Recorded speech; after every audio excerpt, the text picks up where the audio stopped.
Bernard de Montréal. La genèse du réel. Chapitre 32. La fondation de l'homme, première et seconde. Pour bien comprendre ce que l'homme représente maintenant et ce qu'il représentera plus tard au cours de l'évolution, il faut d'abord en étudier la fondation première.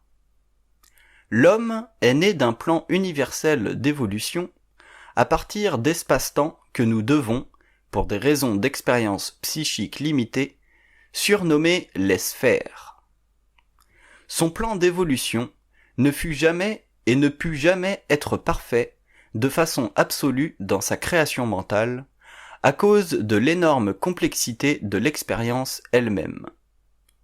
Mais dès le début de l'évolution du plan créatif, l'être fut suivi de près par la lumière, sa source d'énergie à tous les niveaux de sa réalité.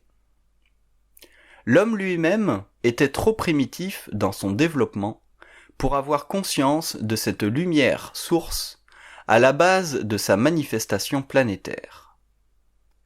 Ces principes devaient se développer selon l'expérience aveugle de sa conscience inférieure, très rapprochée d'une conscience animale au début.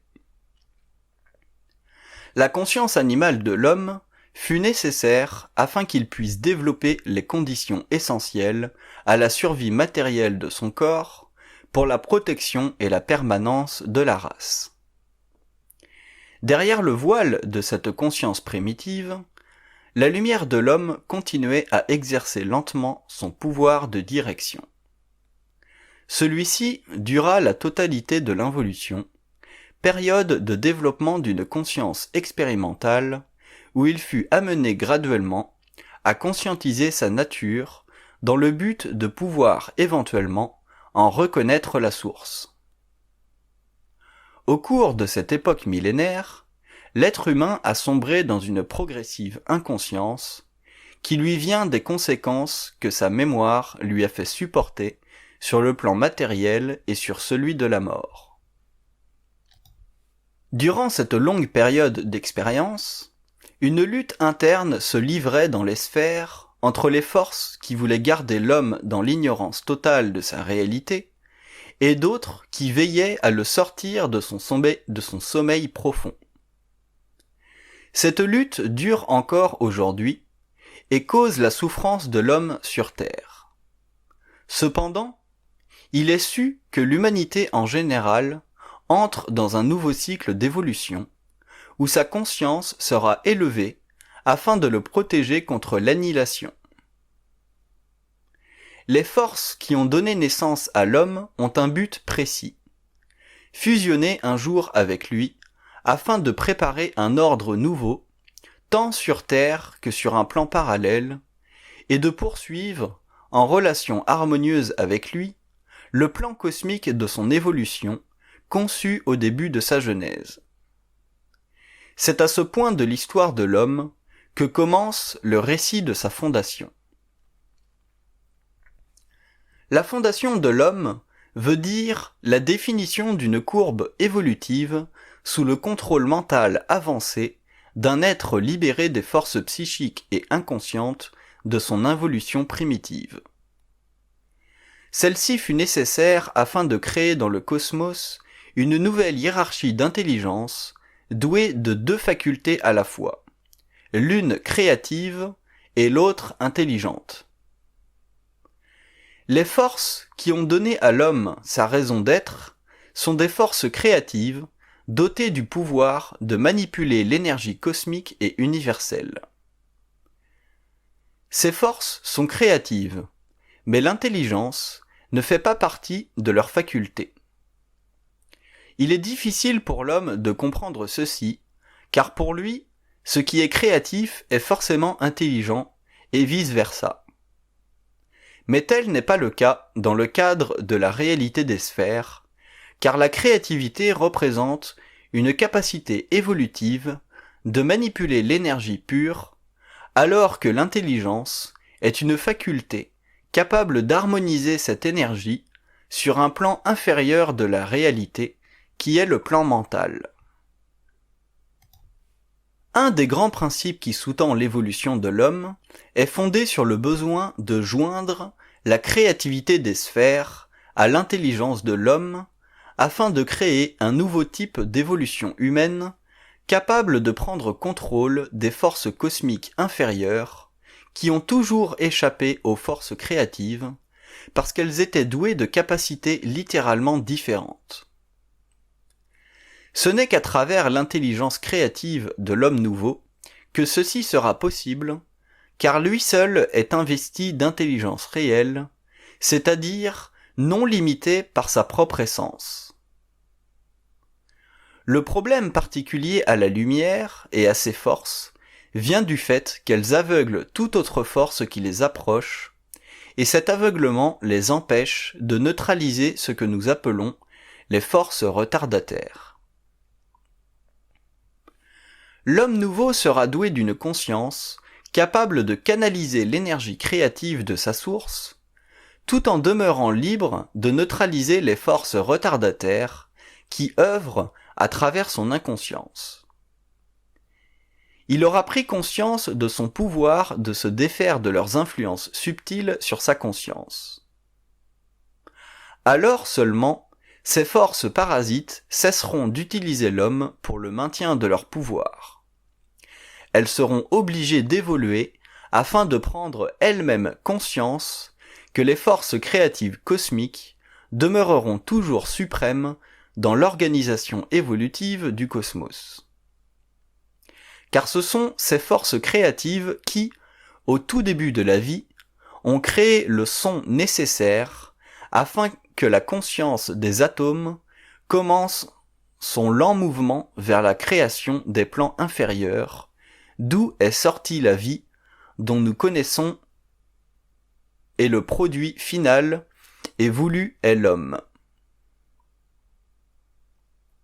Ces forces retardataires sont nées, dans un très lointain passé, du besoin de séparer l'univers en deux zones, une de lumière et une autre dite de ténèbres.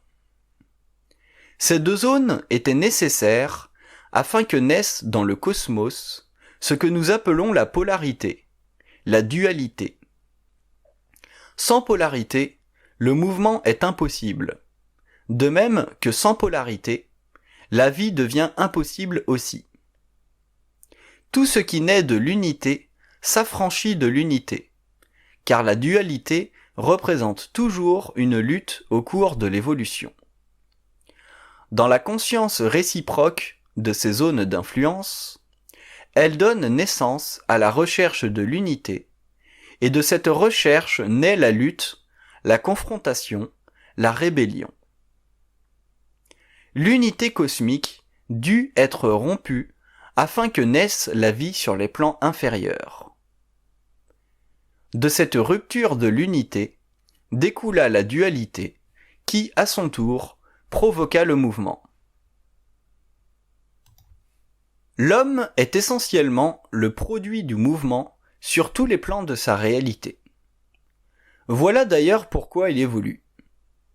Mais son mouvement est erratique, car de profondes influences nocturnes interfèrent avec sa conscience évolutive. Voilà ce qui crée la souffrance, dont l'homme nouveau se libérera lorsqu'il aura compris les lois de sa fondation sur le plan psychologique et sur le plan psychique de sa conscience. Ces lois feront partie d'une science universelle qu'il comprendra, car sa fusion avec sa source, sa lumière, l'instruira de ce qu'il doit savoir afin de s'affranchir de sa mémoire. L'homme, en tant qu'être planétaire, représente un modèle d'évolution à long terme. La première partie de ce terme tire à sa fin, et l'être humain connaîtra la seconde, la plus importante pour lui en tant qu'être. Au cours de celui-ci, il intégrera enfin le principe de sa propre lumière. Comme le cycle involutif sera derrière lui, sa vie sur le plan matériel ne sera plus sujette aux conditions expérimentales de la première époque. La clé de ce deuxième volet de l'évolution sera la fusion de l'homme avec les forces créatives qui lui donnèrent naissance sur les plans de la lumière au tout début de sa création. Ces mêmes forces qui l'engendrèrent dans le cosmos invisible s'uniront à lui de façon permanente et indissoluble, et ce sera le début de l'immortalité sur Terre. Cette époque nouvelle ne ressemblera en rien à l'époque involutive, car l'homme aura conquis en lui les forces astrales qui avaient contrôlé son expérience antérieure. Sa vie aveugle sera remplacée par une vie intelligente, remplie de lumière et de son, qu'il utilisera pour commander la matière. Il est difficile à l'homme de saisir l'importance de la nouvelle époque, car elle ne fait pas partie de son expérience. Son seul outil face à la compréhension de cette phase de l'évolution future ne peut lui être fourni que par la communication directe avec son double, car sa fusion avec lui rendra possible la compréhension de la destinée de l'être conscient. Le nouveau modèle d'évolution se livrera à une recherche profonde des lois de l'univers, fondée non pas sur l'activité du cerveau rationnel, mais sur l'activité créative de l'énergie de son mental supérieur. En mettant fin à l'involution, la prochaine époque entamera une nouvelle phase dont le principe fondamental sera de permettre à l'être conscientisé d'élever son taux vibratoire à volonté afin d'exercer son pouvoir évolutif. La vie éthérique s'ajoutera à la vie purement biologique. L'homme commencera à voir à travers les plans de la vie et pourra s'assurer de la continuité de sa vie consciente à travers les âges à venir. La fusion de l'homme nouveau renversera le rôle traditionnel de l'homme à l'intérieur de sa civilisation planétaire et inconsciente. Comme elle créera une dichotomie dans son mental, il se verra forcé de créer de nouvelles avenues pour exprimer sa créativité. Celles-ci seront l'expression d'une conscience qui ne peut plus répondre aux exigences matérialistes d'une civilisation confondue. Lorsqu'un nombre suffisant d'hommes auront été conscientisés, le passage à l'éther sera ouvert et la population inconsciente du globe en entier sera détruite. Une transformation profonde de la croûte terrestre sera créée par des forces qui travaillent à la reconstruction de son éther et de sa vitalité. L'être conscient sera protégé absolument de ces grandes transformations et sera ramené à la surface de la nouvelle terre matérielle après une quarantaine qui durera le temps nécessaire à la restabilisation des éléments. La Terre devra être transformée, car l'homme nouveau vivra sur une planète renouvelée et la mémoire des anciennes civilisations sera totalement effacée. Ces événements doivent prendre place, car la nouvelle Terre sera un lieu où l'homme exercera un pouvoir sur la nature comme il se doit. Mais la nature et l'homme, cette fois, seront totalement en harmonie l'une et l'autre. Ceci marquera le début de la deuxième fondation de l'homme, alors que l'ordre nouveau sera établi. La deuxième fondation différera de la première, car l'être sera devenu immortel. Sa vie sera longue, et lorsqu'il voudra changer de plan de vie, il passera de façon finale du plan matériel au plan éthérique, où se continuera sa vie à l'échelle de la galaxie. Il sera alors un voyageur de l'espace et, avec les forces de la lumière en fusion, il travaillera à l'exécution d'un nouveau plan d'évolution connu de lui. La deuxième fondation mettra fin non seulement à la première, mais aussi à la nature humaine telle que nous la connaissons aujourd'hui. Le corps humain sera transformé. L'être humain sera beau, grand et de nature plutôt douce et calme.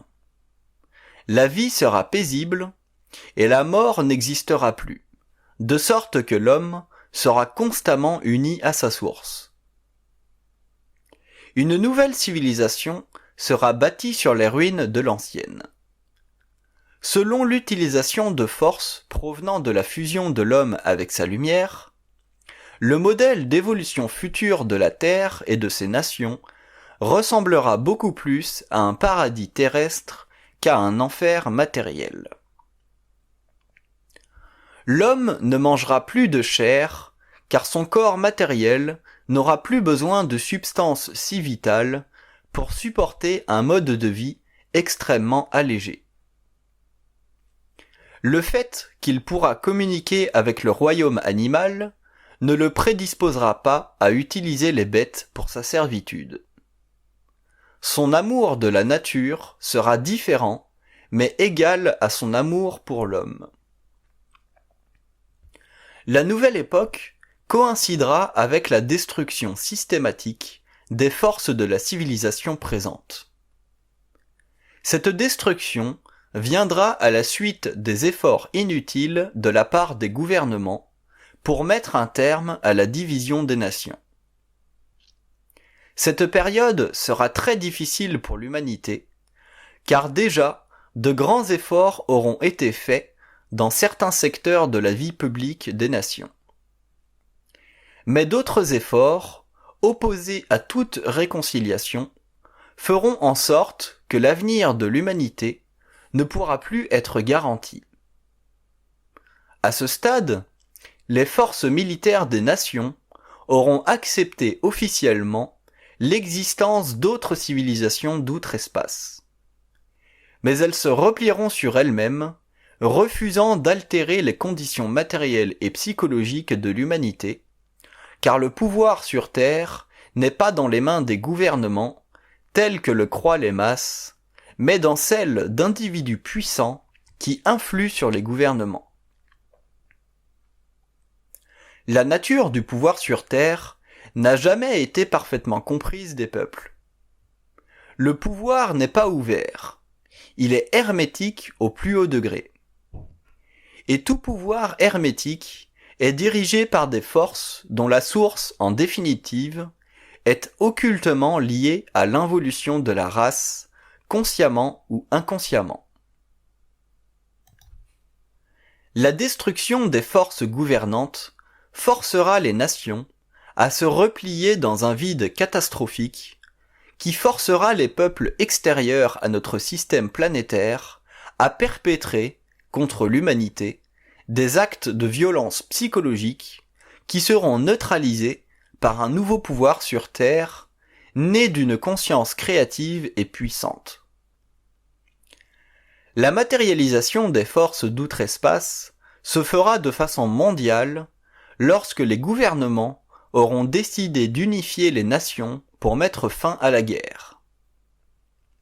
Ce prétexte servira le dessein voilé des forces paragouvernementales de concilier leurs désirs de domination à travers diverses formes de progrès social. La manifestation de la deuxième fondation se fera vers les années 2060 et un déroulement subtil d'événements politiques préparera cette nouvelle alliance de l'homme avec la lumière. Comme la compréhension de l'histoire deviendra de plus en plus concrète, un plus grand nombre d'êtres admettront que la Terre est une planète surveillée et en voie d'implosion psychique, où les forces de l'homme nouveau prendront racine afin que naisse une nouvelle société. Les peuples qui aujourd'hui dominent par leur puissance verront celle-ci diminuer graduellement en fonction d'une réorganisation progressive des forces sociales des nations. Cette perte de pouvoir correspondra à une transformation de la civilisation hormis l'enrayement de ces problèmes congénitaux à l'involution. L'humanité traînera jusqu'à la fin ces problèmes sociaux, mais ceux-ci apparaîtront en surface comme une ère nouvelle qui ne durera que 40 années. Les forces sociales nouvelles entreprendront de stabiliser l'état des nations et, dans un même temps, un mouvement mondial prendra naissance afin de préparer l'homme à l'avènement de la deuxième fondation. Ce mouvement ne sera pas compris des masses en général, car il ne s'appliquera que sur une base personnelle, sans lien aucun avec l'évolution présente de la société moderne. Il demeurera pendant de longues années parfaitement individuel en nature et parfaitement occulte en direction. Le contact entre la Terre et les forces d'outre-espace sera interprété par l'humanité comme l'expression de la fin des temps, mais tel ne sera pas le cas. Il ne marquera que la période nécessaire à l'observation d'une planète déjà depuis longtemps surveillée par les mêmes forces. Les races matérielles de l'humanité sont nées du contact entre l'homme primaire et ses forces d'outre-espace, et un contact final devra être rétabli afin que certains spécimens humains soient soustraits des profonds changements qui transformeront la Terre lors de la deuxième fondation. Ces spécimens seront retournés sur leur planète d'origine dans le but d'étudier plus profondément la nature humaine involutive et ses mécanismes profondément erratiques. L'esprit et la psychologie des êtres étrangers à la Terre sont très différents de ceux de l'homme, car le cosmos est grand et les écarts sur la courbe de l'évolution peuvent être énormes. La seule sécurité de l'humanité devant ces forces étrangères sera sa propre conscience en alerte et bien informée. En temps et lieu, un porte-parole reconnu mondialement fera surface et la Terre entière lui sera reconnaissante. La période qui précédera la seconde fondation sera une fin de cycle involutive à la fois difficile et remplie d'espoir pour l'humanité.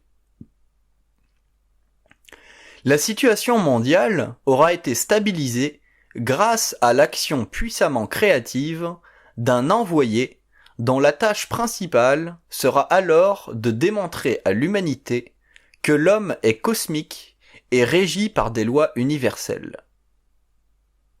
L'on dira de cette période qu'elle est l'âge d'or, lorsqu'en fait, elle ne représentera que l'âge d'argent, car des maux profonds marqueront encore la conscience de l'homme. Le passage de l'involution à l'évolution créera de profonds changements dans la conscience individuelle de l'homme, car, en général, ces changements transpireront sans être compris. Une dichotomie s'installera en l'homme, et l'acharnement des forces astrales contre lui se maintiendra. L'humanité sera alors forcée de vivre certaines situations dont elle ne pourra être libérée que lorsque la Terre entrera dans la phase finale. Alors, la race humaine, telle que nous la connaissons aujourd'hui, disparaîtra de la surface de la Terre. Un envoyé viendra et précédera la deuxième fondation, phase finale de l'involution, pour préparer une portion minime de l'humanité à l'élévation de sa conscience et lui permettre l'accès à la phase terminale. Des vaisseaux de lumière viendront alors vers la Terre dans le but précis de récupérer ces êtres à des fins d'ensemencement d'une nouvelle race mentale qui régnera sur Terre après sa profonde transformation physique. Le contact entre l'homme et les forces extraterrestres n'aura rien à voir avec les vaisseaux de lumière dont nous parlons. Ces deux aspects du lien universel entre l'homme et d'autres niveaux d'expérience sont différents en nature et en réalité. Dans un premier cas, l'homme sera en contact avec des hommes venant d'ailleurs, alors que dans l'autre, l'homme sera en relation mentale et psychique avec des êtres dont la nature sera purement lumière. Ces êtres représenteront, pour cette portion de l'humanité, la lumière dont eux-mêmes sont doués sur les plans de leur conscience universelle au-delà du plan matériel.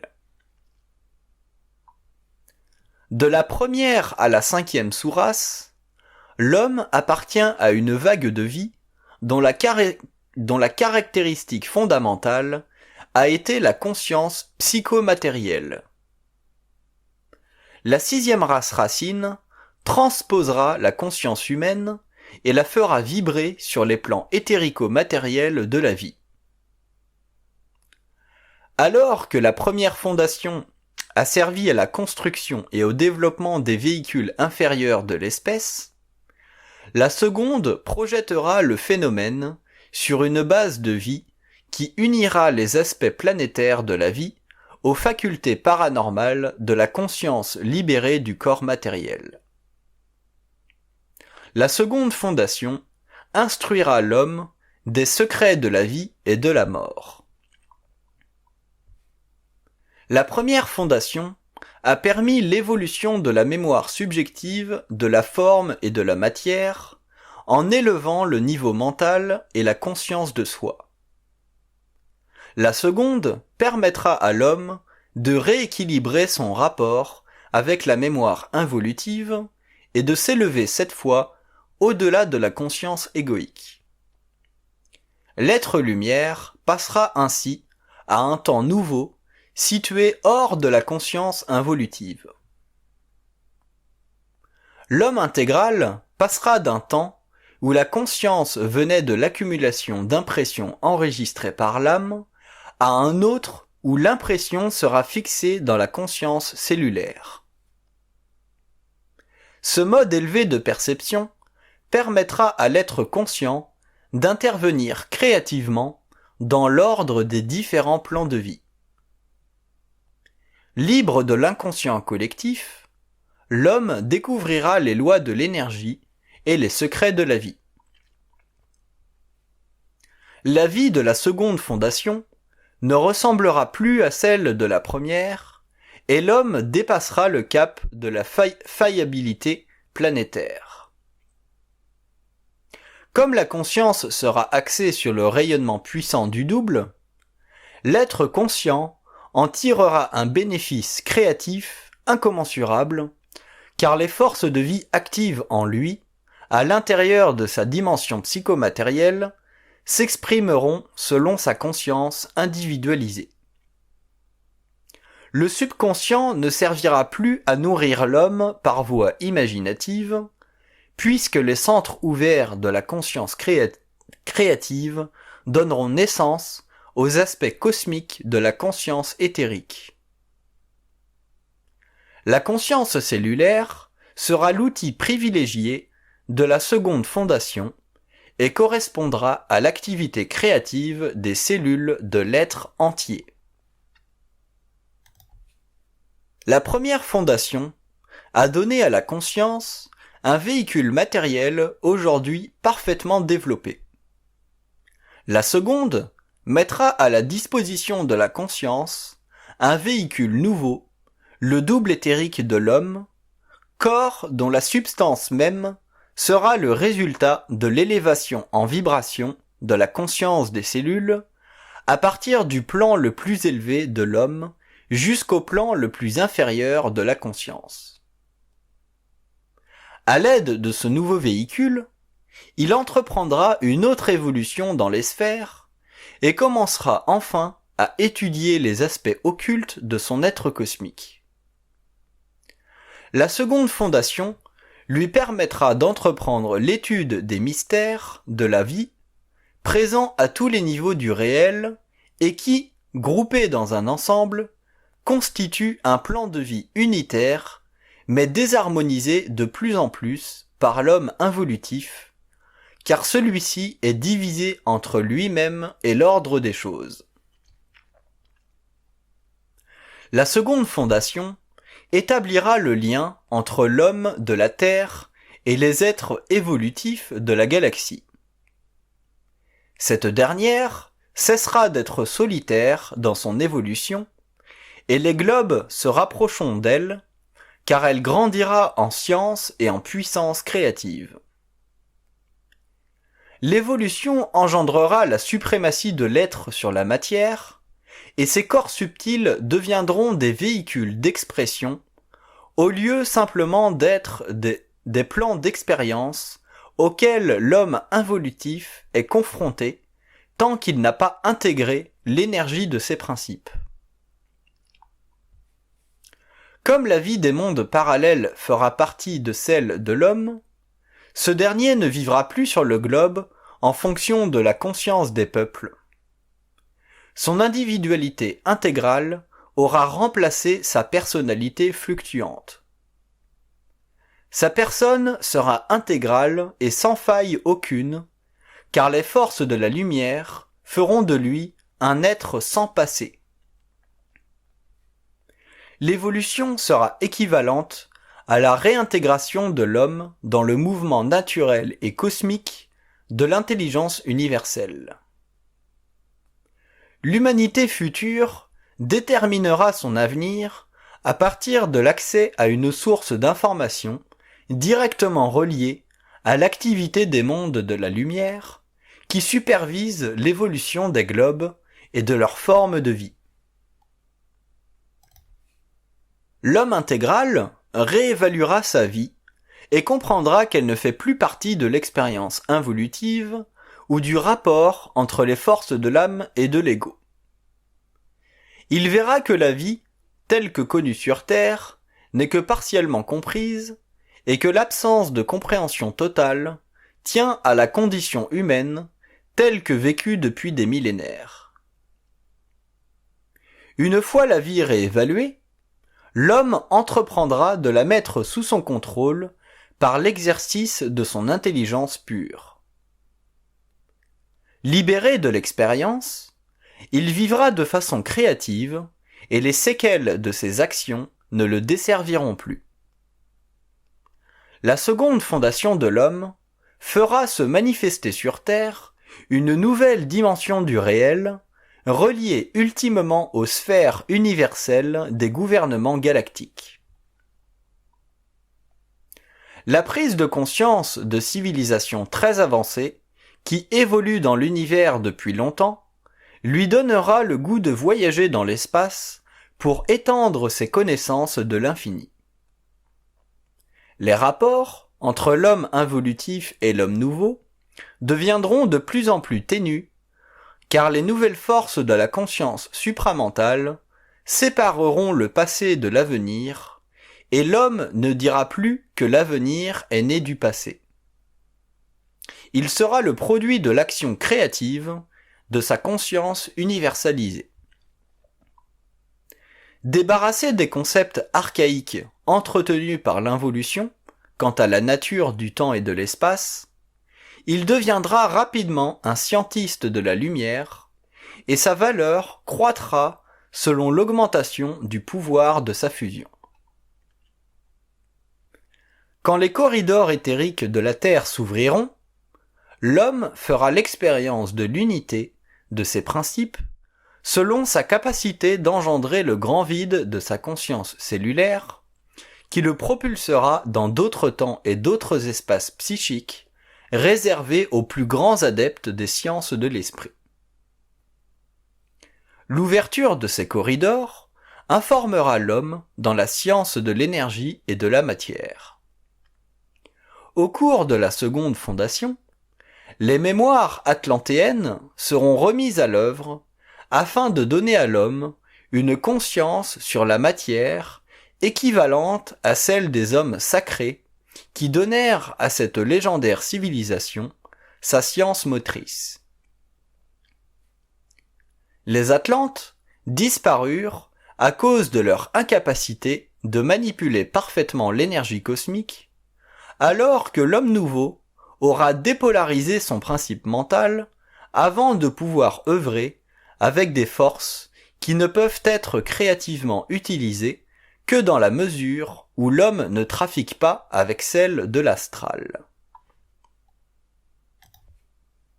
La descente sur le globe d'une nouvelle conscience fortifiera les liens entre l'homme et les autres formes de vie en évolution dans l'univers. Sa conscience cosmique facilitera l'échange entre le plan matériel de la Terre et les plans éthérico-matériels des autres civilisations. La seconde fondation mettra un terme à l'esclavage de l'homme et lui permettra d'entrer dans sa propre lumière, son éther mental.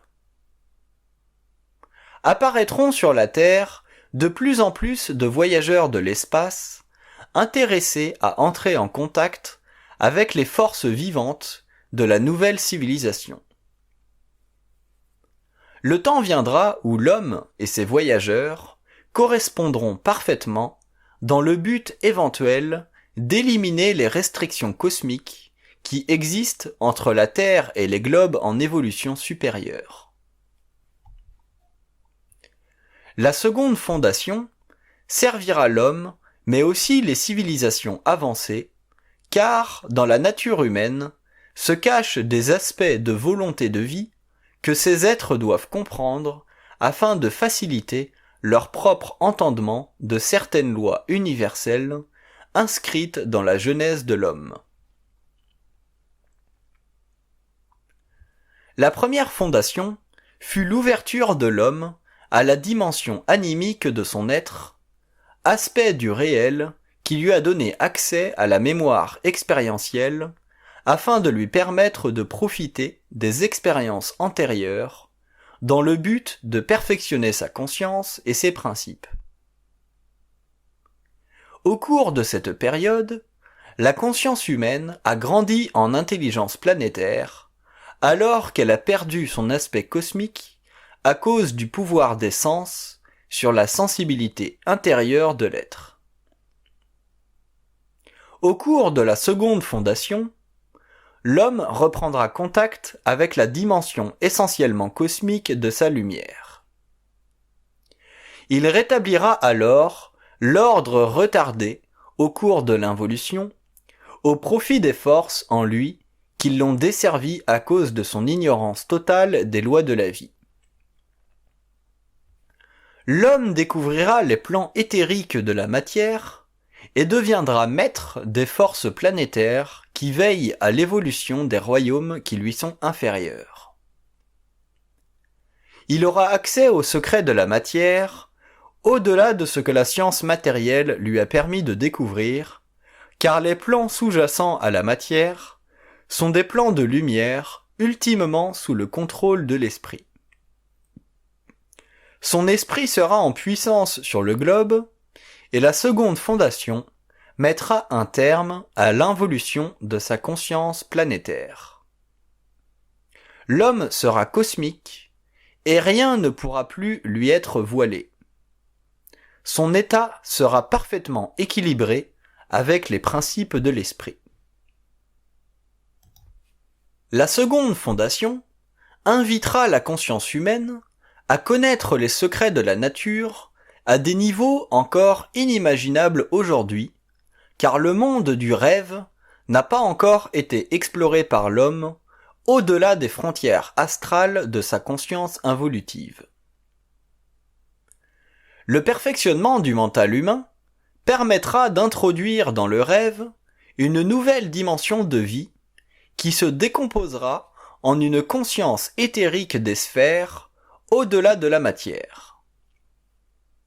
L'homme pourra reconnaître l'invisible pour ce qu'il est, et le terme invisible cessera de faire partie de ses conceptions vagues de l'univers. Autant il représentera une dimension cachée à la plupart des hommes, autant il deviendra de plus en plus une dimension que l'être pourra à volonté investiguer afin de se rapprocher des mystères de la vie et de la mort. L'évolution future deviendra évidente à la communauté humaine lorsque le premier homme nouveau aura manifesté le contrôle sur la matière à partir de sa volonté libre. Celui-ci aura la capacité de travailler avec l'énergie en fonction de sa conscience et non plus en fonction de ses liens anciens avec l'expérience de l'âme. Lorsque l'homme aura défié les lois de la matière, l'humanité sera placée sur une nouvelle courbe d'évolution et les hommes commenceront un à un à se libérer des liens qu'ils entretiennent avec le monde de la mort.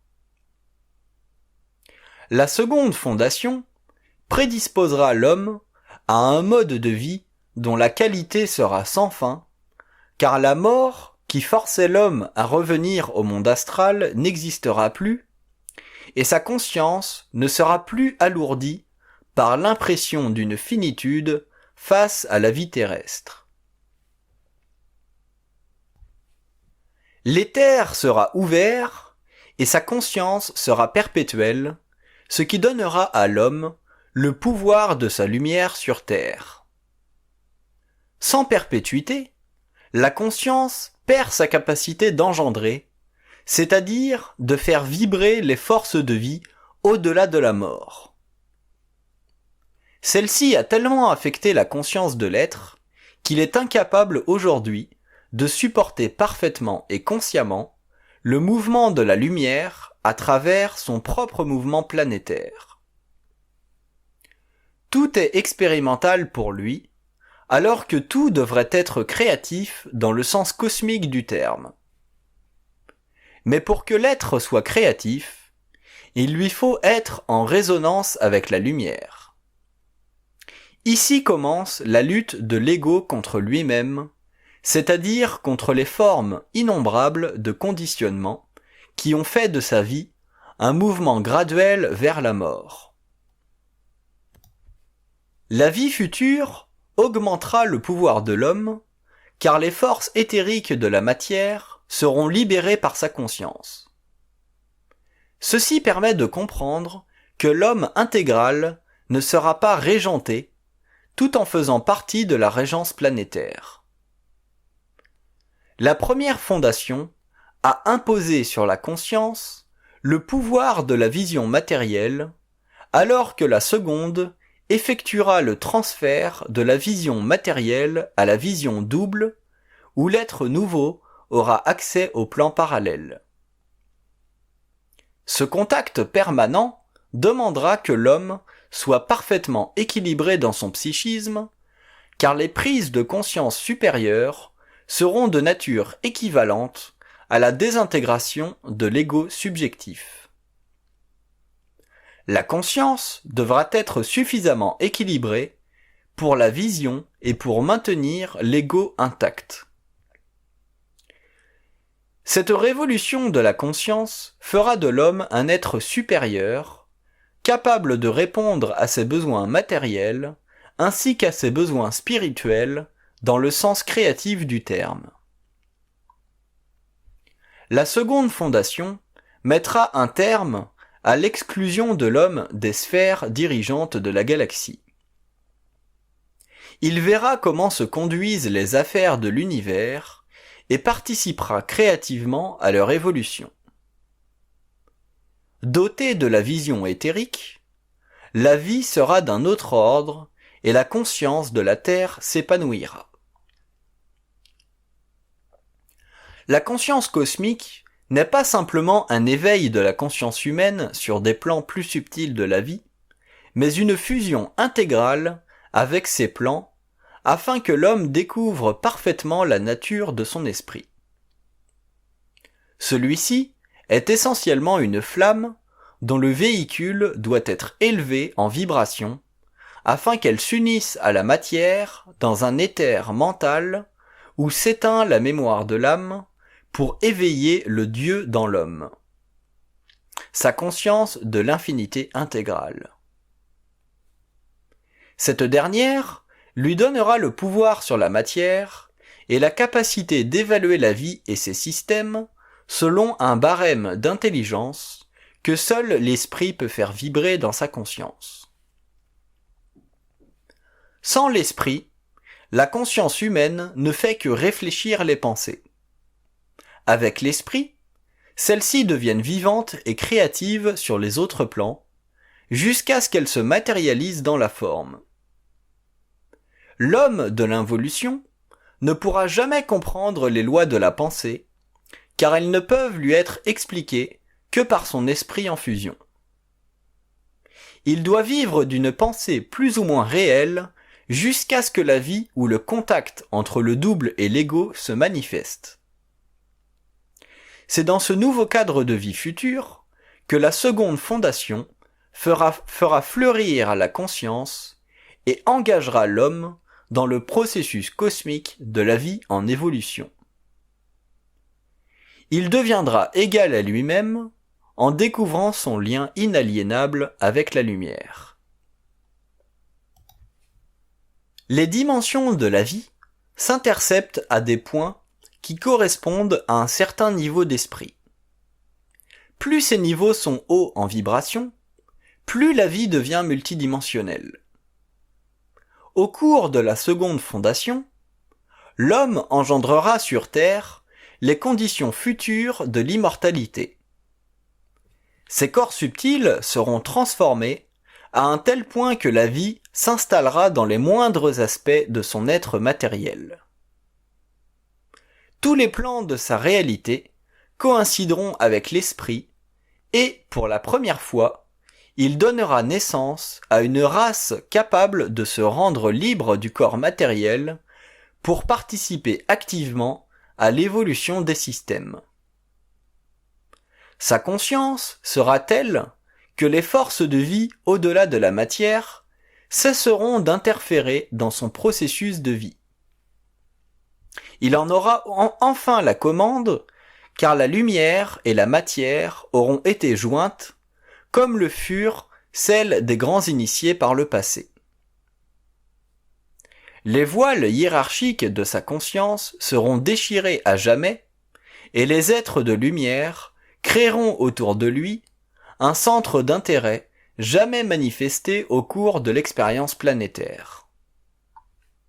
L'homme sera porteur de la lumière, alors qu'auparavant, il n'en était que le véhicule inconscient et ignorant. La seconde fondation portera sur 2 cycles de vie. Le premier séparera les hommes de l'involution et de l'évolution, alors que le deuxième mettra fin au rapport étroit entre la chair et l'esprit. Au cours du premier cycle, les hommes nouveaux prendront conscience de leur réalité à différents niveaux de leur conscience. Ils traverseront la mémoire de leur propre temps involutif et se retrouveront dans un nouveau temps où la conscience mentale s'actualisera en fonction de leur capacité d'en supporter la lumière. Ces premiers hommes transformeront la civilisation telle que nous la connaissons aujourd'hui, mais leur œuvre se poursuivra jusqu'à la fin du premier cycle de vie, car les forces de l'involution continueront à contester la primauté de l'esprit sur la matière. Ce n'est qu'au cours du deuxième cycle que cette contestation cessera absolument et que l'homme se libérera de son enveloppe matérielle à volonté afin de poursuivre son évolution sur des plans élevés de vie et d'intelligence. L'homme sera immortel. Il aura intégré l'énergie de toute sa conscience. Cet homme du deuxième cycle fera planer sur Terre le nouvel esprit de l'Empire humain.